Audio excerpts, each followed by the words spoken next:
தஞ்சாவூர் மாவட்டம் பாபநாசம் அருகே பண்டாரவாடை ஜைனுலுலூம் அரபிக் கல்லூரி திருமண மஹாலில் தஞ்சாவூர் ஸ்ரீகாமாட்சி மெடிக்கல் சென்டர் சார்பில் இப்தார் நோன்பு திறக்கும் நிகழ்ச்சி நடைபெற்றது.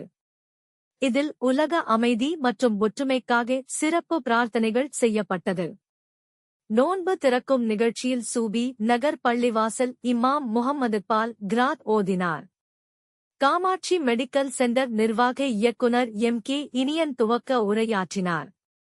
பண்டாரவாடை பெரிய பள்ளிவாசல் இமாம் அப்துல் பாசித் பைஜி, மருத்துவர் பரிதாபசீர் சிறப்புரையாற்றினார்கள்.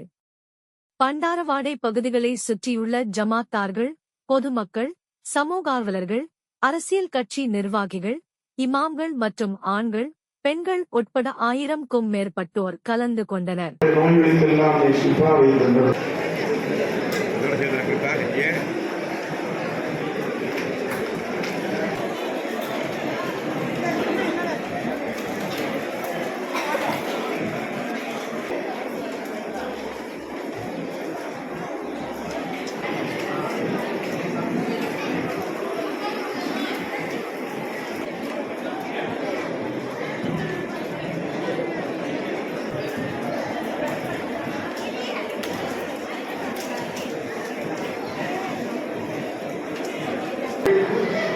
மருத்துவ உயர் பதவிகளை பெற்றவர்கள் எல்லோரும் அமர்ந்திருக்கிறீர்கள்.